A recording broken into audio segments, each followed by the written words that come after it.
Hey AP Government, Mr. Bognot here. First off, I'd like to say good morning, or good afternoon, or good evening.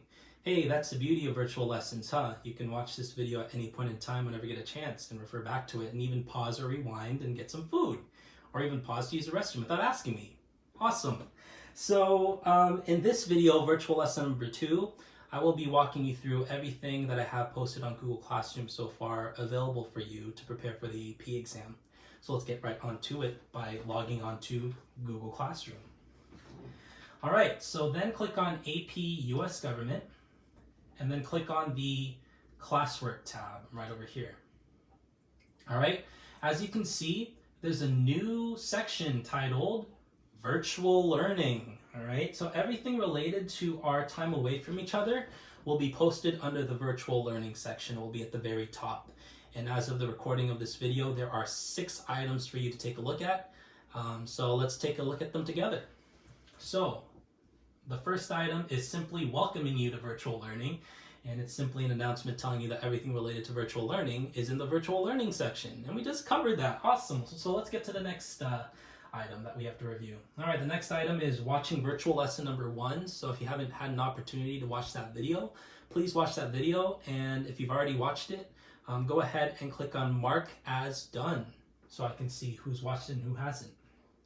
The next item is since we no longer have warm-up discussions, we will now have them on Google Classroom. And discussions online is a good skill to start practicing because many college courses utilize the discussion feature on what they call Web Campus or Canvas, as they call it now at UNLV and CSN. So this discussion post is simply you answering a couple of questions about how you're doing, and it even gives you an opportunity to respond to your peers to check up on them. So that's quite cool.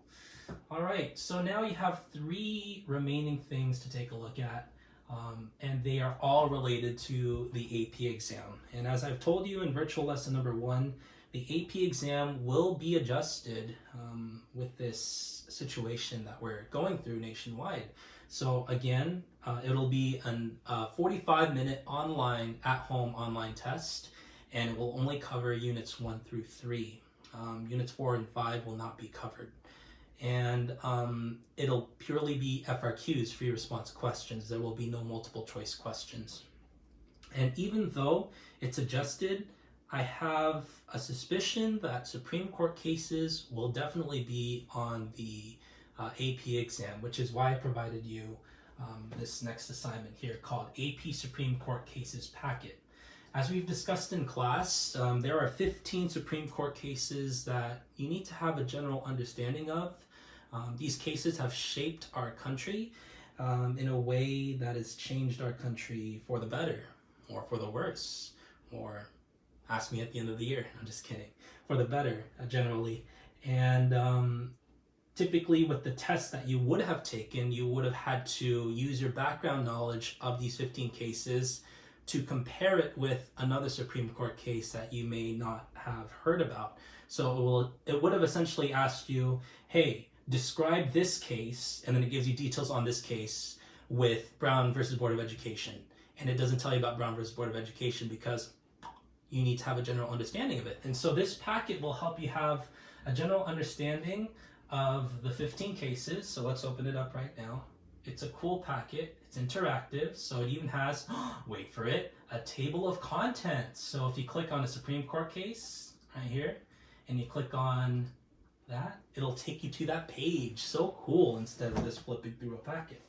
Anyways, this packet is really convenient, and it essentially asks you to provide a couple of things for each case. I will go over these things in detail right now. The first thing, let's do an easy case. Okay, so let's do like Brown versus Board of Education, 1954. The first thing it asks you is to provide a case background.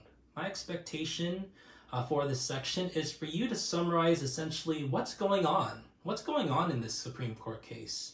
What's the situation, right? So hopefully in APUSH you've learned that Brown versus Board of Education was a case relating to race and schools, Should black students be able to integrate with white students? Is segregation legal? Is separate but equal truly equal? And so you will be telling me under case background, the background of the case, the facts of the case. All right, the next thing is constitutional connection. What in this case, or how is this case connected to the Constitution? What is the question that it's asking? So for example, in Brown versus Board of Education, it's asking you whether or not it's violating the 14th Amendment, right? 14th Amendment. Do you remember the 14th Amendment?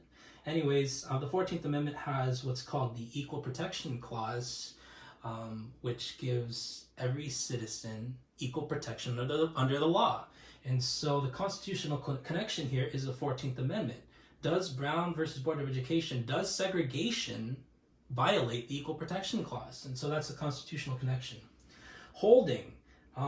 This is where you will now look online, specifically on OYAS. I gave you that resource on Google Classroom, oyas.com, I believe, or org. Anyways, just go click on that link, it's on there. And it will provide you which judges supported the ruling and which judges did not. Which judges had the majority opinion and which judges had the dissenting opinion. All right, so you will tell me the holding. So in Brown versus Board of Education, it was a unanimous decision where the Supreme Court stated separate but equal is not equal. And so you will just simply put the numbers like 9-0 or 5-4 or whatever amount of Supreme Court justices voted for and against it, or had the majority opinion, had the dissenting opinion. And you will tell me why they came to that conclusion under holding, okay? Majority opinion, just go ahead and state what the majority, or what the opinion of the majority was. And dissenting opinion, if there was one, tell me what the dissenting opinion was. What was the other side of the argument that was presented during this case? And then at the very bottom in gold, you will write down the impact. How does Brown versus Board of Education impact our lives today?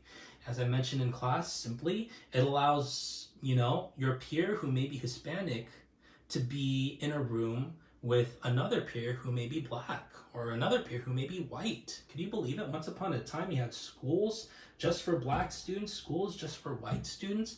And Brown versus Board of Education, the impact of this case is to, is to end segregation and to start integrating each and every single one of us in a classroom. So that's why we have such a diverse population now in our classrooms, because Brown versus Board of Education almost, let's see if I'm good at math, 2020 minus 1954, that is like 70 years, 70 minus 4, so 66 years, am I right? Yeah, 66 years ago, this case has helped us be in classrooms with classmates of other races, and that's the impact. So that is simply what I want you to do with each and every single one of these cases. I want you to, in your own words, tell me about these cases, all right? So don't just copy and paste. I don't want that. I want you to have a general understanding of these cases, and for you to understand, to have a general understanding of why these cases are influential in American life. So that is your Supreme Court case packet. All right, let's go to the next assignment. Hey, another packet. Hey, you can only be so creative when everything's online. So there are 3 review packets available here. It is 3 packets for Unit 1, Unit 2, Unit 3. Unit 1 is Foundations of American Democracy, which covers how our democracy was founded. It talks about the articles, talks about the Constitution, talks about how we got to the Constitution, talks about the philosophers, Montesquieu. Montesquieu, you don't have all the power, right? John Locke, life, liberty, and property. Life, liberty, and the pursuit of happiness, as Thomas Jefferson said. So all those things that we've discussed in class are part of Unit 1. Unit 2, Interactions Among Branches of Government. This heavily focuses on the legislative, executive, and judicial branch, and it focuses on checks and balances and federalism, right? Dual federalism, cooperative federalism, all that fun stuff. And Unit 3 covers civil rights and civil liberties. Specifically, talks about the First Amendment, right? Freedom of religion, assembly, petition, press, and speech. And talks about specific cases like Brown versus Board of Education, right?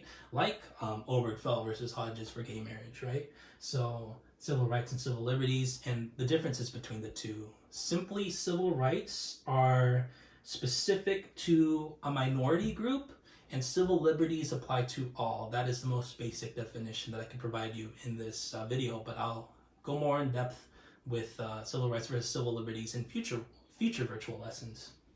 So you have 3 separate packets, and it's literally a comprehensive look at every single one of these units, right? So unit 1 is just essentially asking you, define limited government. What does a limited government truly mean? What is a social contract, right? What is republicanism, right? There's a difference between the Republican Party and republicanism. Remember the 3 R's: Rome, Republic, and representation. What's popular sovereignty, right? Popular sovereignty, sovereignty means power, popular means people power, popular sovereignty. And it asks you to define the types of democracy like participatory, pluralist, and elite, okay? And then it asks about the federalists, anti-federalists, all that fun stuff. Okay, so that's unit 1. Unit 2 covers interactions among branches of government. So it asks about the House versus the Senate, asks about term limits, asks about, let's see here, what is the role of the Speaker of the House? What's a filibuster? Remember Ted Cruz and Green Eggs and Ham? What's cloture? Ideological divisions within Congress. So as of right now, we have a House that's mainly controlled by the Democrats and a Senate that's controlled by the Republicans. So how does Congress compromise to get things done? So it talks about that. Talks about Supreme Court cases. What is a bully pulpit? We've talked about all this stuff. You know all this stuff. So go ahead and take a look at that just to review Unit 2. And then Unit 3 is Civil Rights and Civil Liberties. So it asks about the Bill of Rights, right? Asks about a couple of the amendments. So as we've discussed in class, remember the alphabet way of learning your Bill of Rights. So 1A, all fraps. 2B, bear arms. 3C, can intrude. 4D, don't search. 5E, every criminal's rights, etc. Right? So Bill of Rights, and talks about Civil Rights Act of 1964, talks about affirmative action. And we've talked about this in class. Should companies or should organizations hire based on race, right? Should they, meet a quota, essentially, is what they're doing with affirmative action. Should they diversify their environment? It's kind of like my pal Tom Steyer, right? The number one thing he wanted to do was to diversify, to diversify Congress and to reflect on the population of America. Is that a good thing or is that a bad thing, right? And we talked about that in December, and that's Unit 3. So those are all the review packets for you to take a look at to prepare for the AP exam. And then the last item on Google Classroom is resources for you to review for the AP exam on Khan Academy. Khan Academy is an amazing resource that allows you to essentially learn all of AP government online, right? And it will also allow you to take free unit tests. And I've listed the 3 unit tests right over here to test your current knowledge on the 3 units. So those are the 6 items I have for you as of right now on Google Classroom for you to take a look at. And again, work at your own pace. And again, don't stress out about due dates. I just want to make sure that you have these resources available for you while we're not in the classroom. Okay, so I think I've talked too much. Hopefully you're all doing well. I'm doing fine. And I'll see you in the next video in virtual lesson number 3. All right, take care.